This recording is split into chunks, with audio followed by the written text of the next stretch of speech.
हमारे लिए एक बहुत बड़ा साधन है।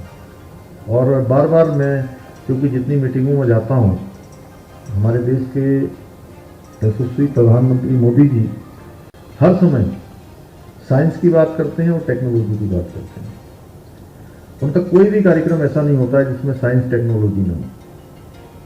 इसके कारण से जहाँ हमारी काम करने की जो आवृत्ति है वो बढ़ी है, आसान हुआ है। बहुत सारी चीज़ें जिसके बारे में सोचना भी, कल्पना करना भी दूर की बात थी, वह भी साइंस एंड टेक्नोलॉजी ने बहुत आसान बनाया है। मुझे यह भी बताया गया है कि इस सम्मेलन में आज का इसका जो सब्जेक्ट है वो सतत विकास हेतु हिमालय का भूविज्ञान है। भाइयों बहनों, हम सभी जानते हैं कि हिमालय और इसका भूविज्ञान, इसका महत्व देश दुनिया के लिए अत्यंत ही महत्वपूर्ण है। वर्तमान परिप्रेक्ष्य में यदि हम गहराई से अध्ययन किया जाए तो हम पाते हैं कि हिमालय का भूविज्ञान हमारे विकास का सतत माध्यम है। लगातार जो सस्टेनेबल विकास है उसका एक बड़ा माध्यम है। और हमें गर्व भी है कि उत्तराखंड प्राकृतिक दृष्टि से बहुत ही महत्वपूर्ण राज्य है। और इसके जितने भी विकास के आयाम हैं उन सभी को बनाते समय, उस पर आगे बढ़ते समय हमने एक चीज़ का विशेष रूप से ध्यान किया है कि इकोनॉमी भी बढ़नी चाहिए और इकोलॉजी भी बनी रहनी चाहिए। दोनों के बीच में संतुलन कैसे बना रहे, इसको ध्यान में रखते हुए हम आगे बढ़ रहे हैं। क्योंकि हमारे पास ईश्वर का दिया हुआ, मैं कहता हूँ ईश्वर का दिया हुआ, प्रकृति का दिया हुआ प्राकृतिक संपदा हैं, घने जल हैं, यहाँ लगातार 12 महीने बहने वाली हमारे यहाँ नदियाँ हैं, पर्वतराज हैं और शुद्ध वातावरण है, शुद्ध पर्यावरण है।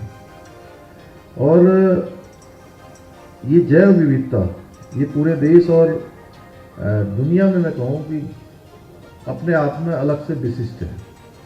इसके साथ साथ ही हिमालय हमारे देश की शोभा बढ़ा रहा है। मेरा मानना है कि देश की जलवायु की गुणवत्ता को सुधारने के लिए, जिस पर आप लोग लगातार चिंतन करने वाले हैं, पर्यावरण संतुलन बनाए रखने का भी हिमालय का विशेष महत्व है। दोनों ही चीज़ें चलती रहें।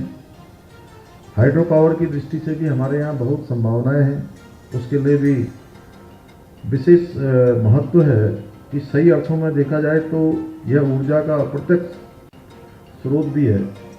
क्योंकि जहाँ हाइड्रो के क्षेत्र में हमारा जब ये राज्य बन रहा था, अभी मैं 2 दिन पहले हमने यहाँ उत्तराखंड जल विद्युत निगम जो हमारा है उसकी हमने वर्षगांठ मनाई। उस वर्षगांठ के अवसर पर भी, क्योंकि जो हमारी शुरुआत हुई आज बहुत सारे आयामों में, कहीं पर सोलर की हो रही है, कहीं पर वो दूसरा वाला क्या होता है थर्मल और तमाम प्रकार की चीज़ें हो रही, लेकिन उस सब में भी जो है जो हाइड्रो का अपना स्थान है वो अलग है। और यहाँ पर इस राज्य में सबसे ज़्यादा संभावनाएं अगर किसी की है तो वो हाइड्रो के क्षेत्र में है। और राज्य की जो अवधारणा, शुरू में ये राज्य बनने से पहले लोग सोच रहे थे कि इस राज्य में क्या होगा, ये तो पूरा का पूरा पर्वतीय राज्य है, हिमालय का राज्य है, यहाँ खेती बाड़ी भी कम होगी, ये भी कम होगा, तो इसका मूल आधार क्या होगा। तो इसके मूल आधार में 2 चीज़ें रखी गई थी। एक तो जहाँ हाइड्रो पावर को रखा गया था, वहीं जो हमारा धार्मिक पर्यटन जिसको लेने के लिए लोग यहाँ आते हैं, शांत वातावरण, शुद्ध वायु, शुद्ध जल, शुद्ध पर्यावरण, ये सब इसकी अवधारणा में थे। और उसी को ध्यान में रखते हुए आज हम आगे बढ़ रहे हैं कि धीरे धीरे कैसे हम इसमें सभी में संतुलन बनाते हुए, कहीं ऐसा ना हो जैसे जिसके लिए आप यहाँ पर लगातार चर्चा करने वाले हैं कि हम कई बार विज्ञान ने हमारी काफ़ी सारी चीज़ें कर दी हैं, ज्ञान बढ़ा है, विज्ञान बढ़ा है, दुनिया आगे बढ़ी है, अनुसंधान बढ़े हैं। और माननीय प्रधानमंत्री जी ने तो इस बार उसमें अनुसंधान जोड़ा ही है। जय जवान जय किसान, जय विज्ञान अटल जी ने जोड़ा था और जय अनुसंधान मोदी जी ने जोड़ दिया। तो अनुसंधान लगातार बढ़ता रहे, अनुसंधान होता रहे, ये हम सब की प्राथमिकता होनी चाहिए।